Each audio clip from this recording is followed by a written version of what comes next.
17. Verset 18. Quand il s'assiera sur le trône de son royaume,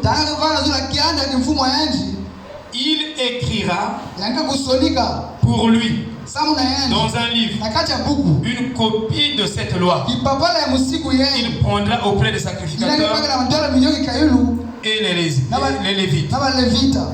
Je lis Josué chapitre 3. Verset 8.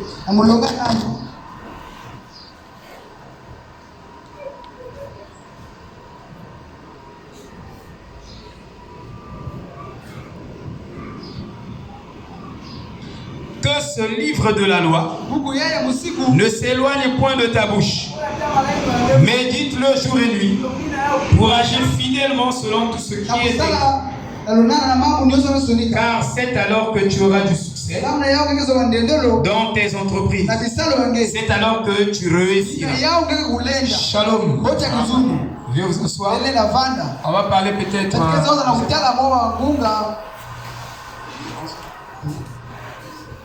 15 à 20 minutes. 15 à 20 minutes si possible. Si je peux arriver. Amen. Le dimanche passé, nous étions en train de continuer notre livre de confession. Le livre que nous confessons. Quel est le livre que l'homme doit confesser aujourd'hui? C'est ce que nous sommes en train de voir. Mais il y a une confession négative. Il y a une confession positive. Et plus vous confessez négativement, plus vous bloquez votre foi. Plus vous confessez positivement, alors votre foi s'élève dans un cadre où le surnaturel va entrer en scène dans votre vie. Donc, nous sommes censés, quelles que soient les situations que nous traversons, qui sont en face de nous, nous sommes censés toujours confesser positivement. Qui peut dire Amen. Si vous voyez Esaü et Jacob, ils avaient une situation. C'était la famille. Dans le pays, c'était la crise. C'était le chômage. Mais Jacob avait besoin du doigt de Ness. Il affectionnait le doigt de Ness. Malgré tout ce qui était dans le pays, la famille, les conditions, il ne se concentrait jamais sur les conditions négatives qui étaient en face de lui. Mais plutôt il se concentrait sur la promesse de Dieu et sur le résultat que Dieu va produire par rapport à sa foi. Amen. Vous pouvez traverser un échec, mais ne vous concentrez pas sur l'échec. Concentrez-vous sur le Dieu qui a dit que l'échec là contribue pour ton élévation. Alléluia. C'est ça la vérité. Nous devons être différents. Nous devons voir les choses comme Dieu les voit. Et nous devons penser les choses comme Dieu les pense. Aussi longtemps, frère, je vous dis que chacun devrait souffrir pour dépouiller son esprit du pentecôtisme, pour dépouiller son esprit du légalisme, dépouiller son esprit de tout ce que le monde nous a donné comme patrimoine. Et nous devons nous revêtir du patrimoine de Dieu. Sinon, nous ne serons jamais enlevés. Nous n'aurons pas la vraie foi, la foi authentique. Tout le monde parle de la foi. Mais comment enseigner la foi? C'est le grand problème. Alléluia. Parce que vous pouvez avoir une foi active. Une foi active sans avoir la foi passive. Mais vous ne pouvez pas avoir la foi passive doctrinale sans manquer la foi active. Parce que la foi active est déjà dans la foi. La foi active est déjà dans la foi passive doctrinale. Donc, en recherchant la foi passive doctrinale, indirectement, vous recherchez aussi la foi active. La foi active, c'est la foi que tout le monde a. Ces gens qui sont venus dire à Jésus, mais nous avons chassé, dans Matthieu 5, nous avons chassé les démons en ton nom. Ceux-là, ils avaient la foi active, mais ils n'avaient pas la foi passive. C'est très différent. Une génération adultère, médiocre, qui cherche les miracles. Ils ne cherchent pas la parole et la volonté de Dieu. Ils s'en foutent de la volonté de Dieu. Ils s'en foutent de la parole de Dieu. Savez-vous que c'est une abomination de venir devant Dieu et de commencer à prier devant Dieu si vous avez mis la parole de Dieu? C'est une corruption, c'est une abomination. Donc, nous devons venir devant Dieu. Donc, vous ne pouvez pas venir. Votre prière est une abomination. C'est ce que les gens le disent. C'est pourquoi nous sommes censés bien connaître la parole. Nous ne devons pas tâtonner au sujet de la parole. Ça ne doit pas être à peu près. Ça doit être la parole, pas la parole. Parce que Dieu n'est pas oui et non. Il est oui et amen. Est-ce que vous comprenez? Dieu, vous me suivez? C'est très capital. Si on vient avec des apeuples, ça marchera. Ça va être pire. C'est du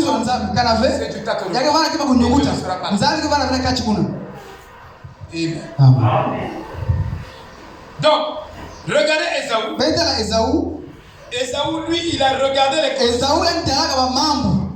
Et les conditions tueuses étaient en face de Ésaü. Mais au lieu de regarder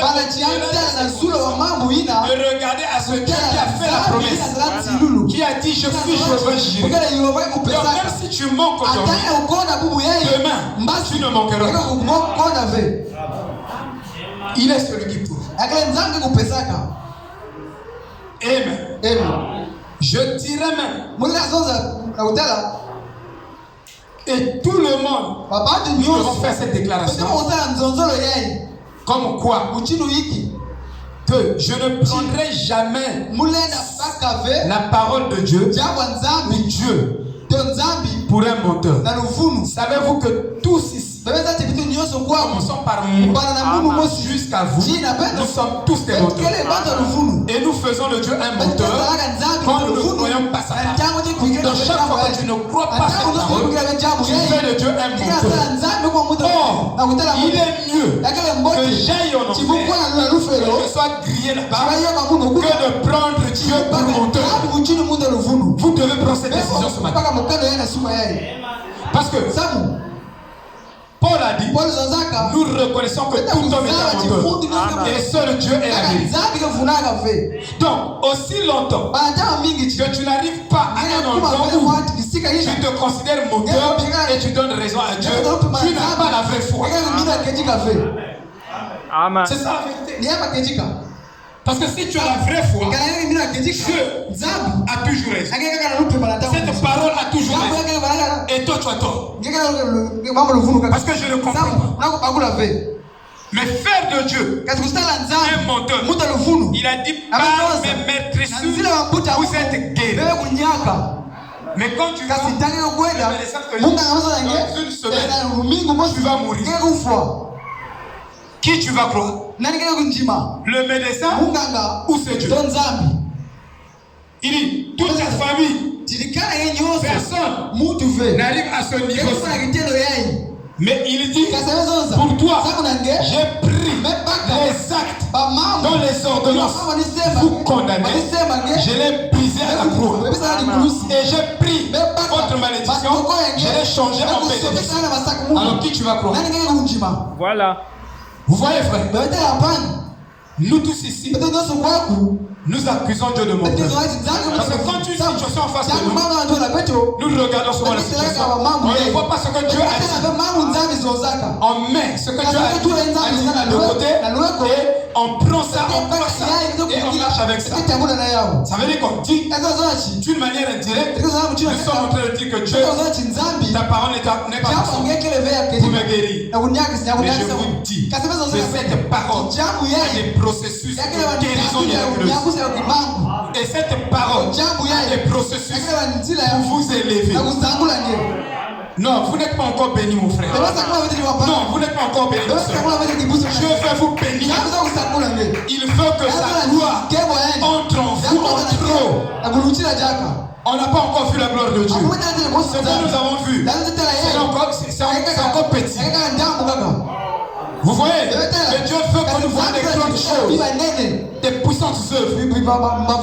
Oh, que Dieu nous aide. C'est pourquoi nous ne savons pas utiliser la foi. Nous ne connaissons pas comment utiliser la foi. Parce que si vous avez la vraie foi, alors chaque jour, chaque minute, vous allez confesser votre incrédulité au sujet d'une promesse. Oh Seigneur, je crois. Il y a des gens qui n'ont plus la foi. Tu vas te marier. Ah ouais? Peut-être. Bon. Mais Dieu a dit que il a pris ta malédiction. Je suis une fille bénie. Oui, peut-être. Mais je sais que Dieu. Non! Ça, c'est pas la foi. Dieu ne vient ni trop tard, ni trop tôt. Il vient au temps marqué. Mon frère, tu es béni. Frère, nous étions en train de dormir. On a prié. Nous dormions comme ça. On voit un frère de l'ancien évangile tabernacle. Oh, Dieu l'avait béni. Il travaillait à l'étranger. Et Dieu l'avait tellement béni. Il a dit, je vais aller bénir mon pasteur. Le frère là est rentré dans notre chambre. Dans notre chambre. Avec un gros sac.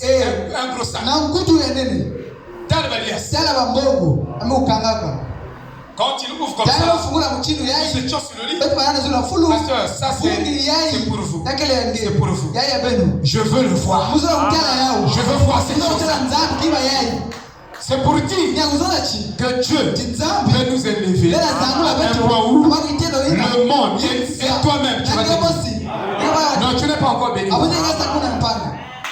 Avant de quitter la terre, tu es censé bénir ta famille. Tu es censé bénir les enfants de Dieu. Tu dois être un Joseph. Tu dois nous bénir, mon frère. Alléluia. Parce que si Dieu t'élève, ton élévation va nous sortir tous de la pauvreté. Je vous dis la vérité. Frère Branham me dit, quand Dieu relevait Moïse, c'est tout Israël qui était relevé. Donc Dieu sait que s'il te bénit, c'est tout le monde est béni. C'est pourquoi le diable il va pas te laisser croire la parole. Il va pas te laisser croire que Dieu t'a béni. Il va te combattre par des mauvaises pensées. Il va te combattre. Il va créer même des ensembles de circonstances. C'est le diable qui crée ces circonstances que tu vis. Toi, tu crois que ça vient de Dieu. Mais c'est le diable. Mais toi, tu regardes, tu te concentres sur ce que le diable a créé pour te divertir. Non, mon frère. Tu dois te concentrer sur la promesse de Dieu. Et entre la promesse et la réalité, il y a ce qu'on appelle entracte. Une symphonie. Voilà. Un ajustement de l'esprit avec la vérité. Et tu dois rentrer, quand tu as une promesse, tu dois rentrer dans le même rythme que cette promesse. Pour que cette promesse devienne une réalité en toi. Si tu ne rentres pas dans la même symphonie avec cette promesse, la promesse ne sera pas une réalité. Amen. C'est très juste. Ne nous laissera pas facilement de croire. Il va nous montrer des choses comme Esaü. Esaü a perdu son droit de l'Est. Il est en train de regarder la famille. Même si je meurs, je sais que Dieu est vérité. Ce que la parole déclare pour moi est vrai. Ce que Dieu a dit qu'il va accomplir dans ma vie, il va l'accomplir. Rien ne peut l'empêcher de l'accomplir. Alléluia. Même si la famille a la sorcellerie de 90 degrés, mais Dieu est plus puissant que la famille. Alléluia. Dieu est plus terrible. Vous voyez, frère? Donc ici, tous, vous êtes des bébés. C'est la vérité. Amen. Normalement, on devait venir ici. On écoute la parole. Il y a des clims ici.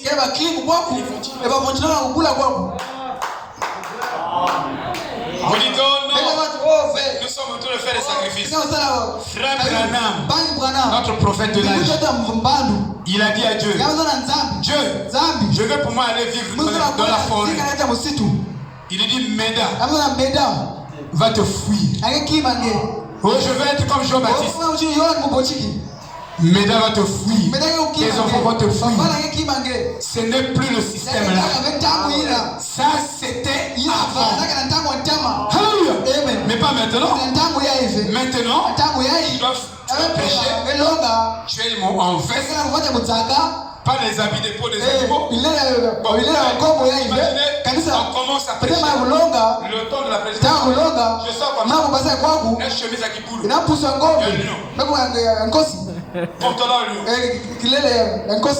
Frère, mais ça sera un théâtre ici. Nous sommes dans un autre siècle. Frère Branham dit, au temps de Jésus se déplaçait de ville en ville et à chaque ville il faisait une heure à peu près et il changeait de lieu. Il dit maintenant pour nous, pour aller dans une autre ville, tu dois recevoir une invitation et je dois prier. Ils disent qu'aujourd'hui c'est un autre système. Ah oui. Vous devez connaître la parole. Si vous serez un raté dans la société, vous allez dire c'est Branham qui nous enseigne. Voilà. Non, c'est pas Branham, c'est Dieu mal compris. C'est correct. Branham t'a bien prêché. Mais c'est toi qui as mal compris. Amen. Alléluia. Je vais dire encore quelque chose. Regardez. Le prophète Samuel. Il devait aller rendre un roi. Isaïe. Le papa de David. Et quand il arrive, il y avait les géants. C'est-à-dire des grands frères de robustes. Et quand il veut prendre l'huile pour appliquer, le Saint-Esprit dit non, pas lui. Il veut prendre, pas lui. Mais qu'est-ce qui se passait avec le prophète Samuel? Il n'avait pas le discernement. Qu'est-ce qui se passait avec lui? Il veut oindre ici. Oh non, pas lui. Non, pas lui. Pas lui. Pas lui. Mais qu'est-ce qu'il regardait? Les yeux. Et si vous avez la foi parfaite, vous ne jugez pas les choses par rapport à ce que vous voyez. Vous le jugez par rapport à la parole. Toute chose que vous jugez, vous le jugez par rapport à la parole. Que dit la parole à propos? Donc vous, votre absolu, votre nom, ce n'est pas les yeux. Ce n'est pas ce que vous écoutez, mais c'est la parole. Je peux écouter quelque chose. Mais si la parole dit c'est non, moi je dirais non. Même si mes oreilles disent oui, je doute de mes oreilles. Je n'ai pas confiance. Je n'ai pas plus confiance à mes oreilles qu'à la parole. J'ai plus confiance à la parole qu'à mes oreilles. J'ai plus confiance à la parole qu'à mes yeux.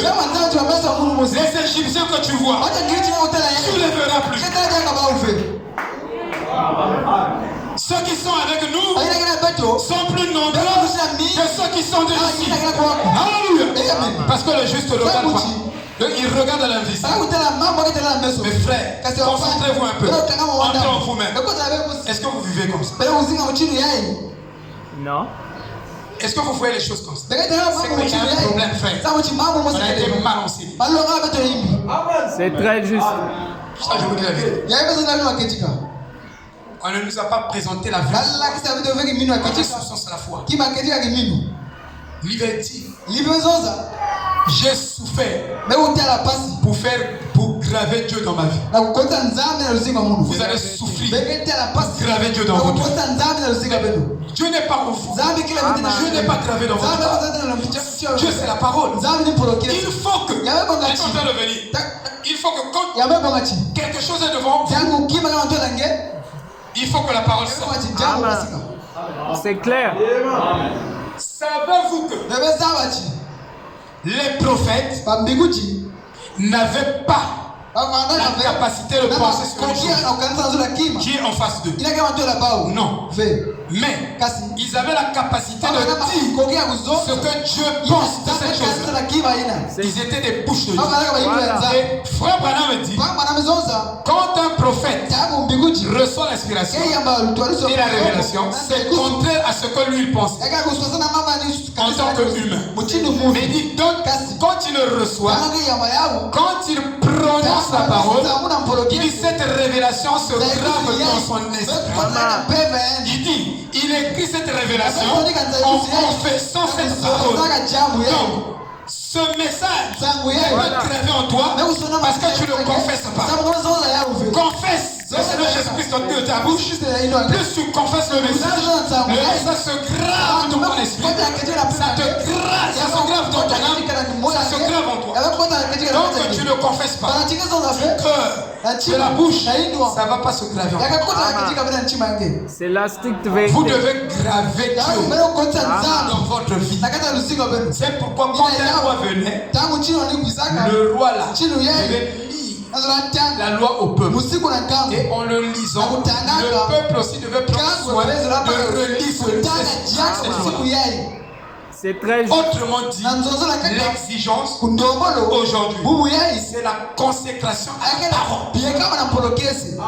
Nous Amen. devons strictement nous consacrer à la parole et connaître à 100% ce que Paul a pris. Connaître à 100% ce que Branham a pris. Connaître à 100% ce que la Bible dit. Donc que tu ne connais pas à 100% ce que la Bible dit, ce que Branham dit, ce que Paul dit, je vous dis que tu n'es même pas sur le chemin. Amen. Je vous garantis, vous courez des risques. C'est la vérité. Et vous ne devez pas le faire. Donc, c'est la parole parfaite qui amène la foi parfaite. Et la foi parfaite amène l'enlèvement. Vous devez le savoir. Amen.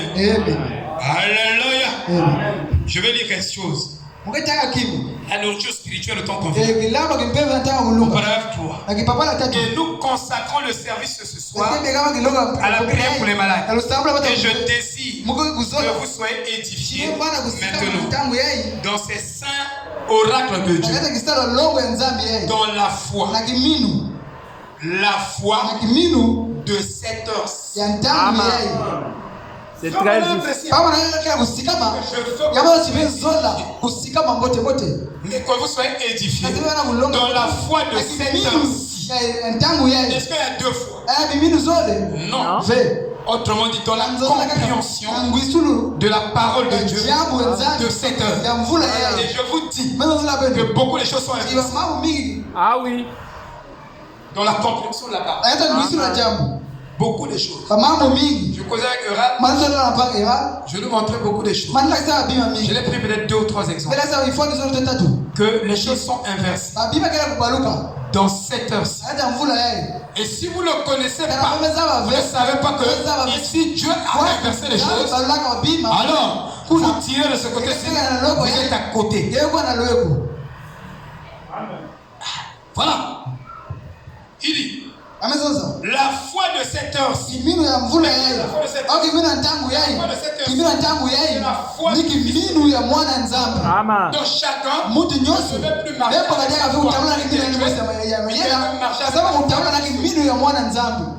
comme Paul le dit dans Galates chapitre 2 verset 1. Il dit, j'ai été crucifié avec Christ. Et si je vis, ce n'est plus moi qui vis. C'est Christ qui vit en moi. Si je vis maintenant dans la chair, je vis par la foi, par la révélation du Fils de Dieu. La même révélation à laquelle Jésus a vécu. Jésus a vécu par révélation. Et la même révélation que Jésus a vécu, je vis avec lui. Il dit, la foi, il faudra plus. Il faudra plus de foi qu'on en a eu dans n'importe quel autre âge. Il faudra plus. Mais regardez, même ce que les autres ont fait, mais on nous demande, ils ont ressuscité les morts, beaucoup de choses. Même l'homme, le pied, il faut que tu sois au-delà de enfin. Donc ne venez pas me dire, va t'asseoir. Et tu dis ne viens pas parler. Parce que même les petites choses, les Bibles là, on n'arrive pas à faire. Quelqu'un est malade, il rentre malade, il sort malade. Mais même les apôtres, ça passait pas. Qui peut dire amen? Mais chez nous, ça passe. Ça veut dire qu'on n'a pas compris. On n'a pas compris. C'est vrai. On n'a pas compris.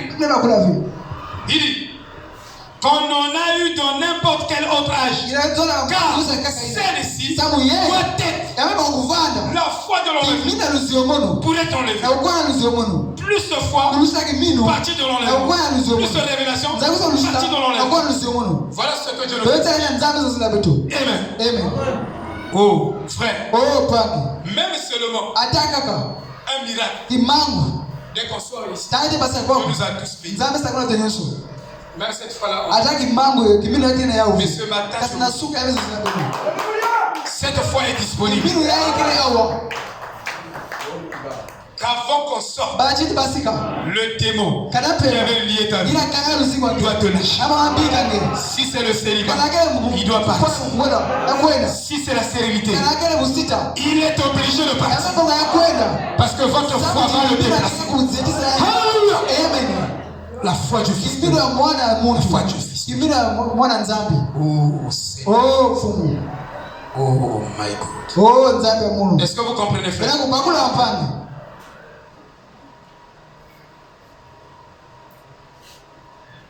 Il dit dans la foi parfaite.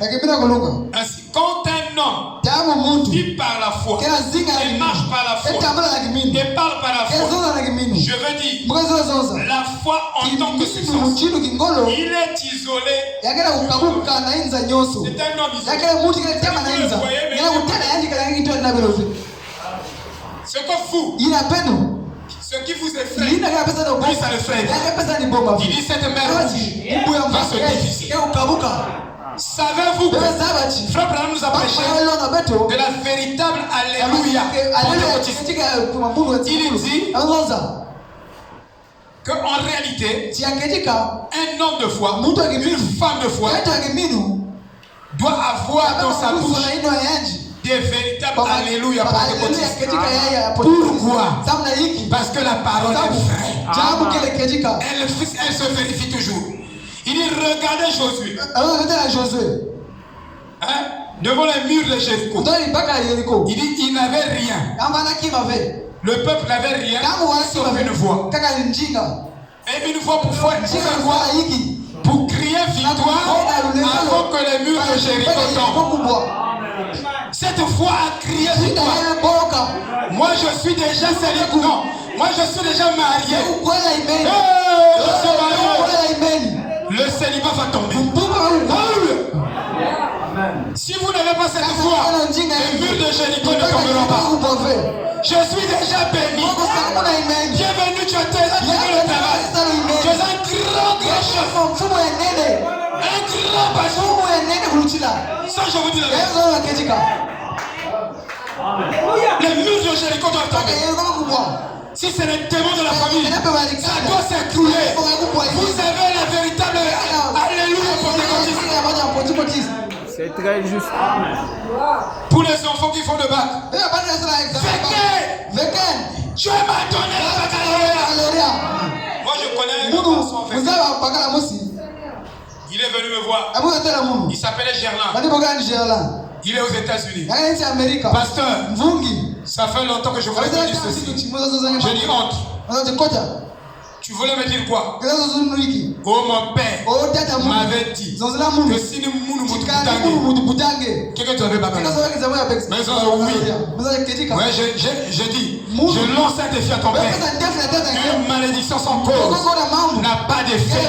J'ai dit, je t'impose les mains. Tu auras le bac cette année-ci. Il a fait le baccalauréat. J'ai annulé les parts. Et maintenant, en tant que serviteur de Dieu, qui a totalisé ces 53 ans, j'annule toutes les malédictions qui ont été prononcées sur nos vies. Que ce soit les grands-pères, je les brise en tant qu'apôtre de Jésus-Christ. Je dois vous bénir. Je m'accorde pour que je prononce la bénédiction. Ceux qui n'enfantaient pas, lâchez. Tu dois enfanter. J'annule toutes les malédictions. Ceux qui ne travaillent pas, qui avaient des revenus, toi tu travailles, on te donne toujours un petit salaire. Le travail, quand on donne 1 million, quand on donne 30 000, j'annule cette malédiction. Au nom de Jésus-Christ, je libère la bénédiction. Et je crois ce que je dis. Alléluia. Amen. Toi qui n'arrives pas à trouver une femme de cœur, générique, tu dois le trouver maintenant. Au nom de Jésus-Christ. Maman, je dois travailler. Au nom de Jésus, tout le monde. Ceux qui en cherchent. Le travail. Oh, les portes sont fermées. J'ouvre la porte au nom de Jésus. Jésus a dit, j'ai la clé et je suis la porte. Quand j'ouvre, personne ne peut fermer. J'ouvre avec la Seigneur. Personne ne fermera. C'est juste. Merci. Alléluia. Oh, gloire à Jésus. Cette foi ne faillit pas. Abraham me dit, quand cette foi est là, elle mettra les conceptions des hommes au dos. Ceux qui te critiquent, se confondront. Eux-mêmes, ils seront dans la confusion. Au nom de Jésus, à ton sujet, élargis seulement la tente. C'est très juste. Élargis les vases. Tu es dans la plénitude. Que Dieu te bénisse. Pas en petite quantité, mais en plénitude. Parce que nous avons la plénitude du sang de Jésus-Christ. Et je vous bénis dans la plénitude du sang de Jésus-Christ. Que ce sang coupe tous les liens et restaure votre vie. Que la donne meilleure, plus meilleure que le monde l'attendait. Shalom.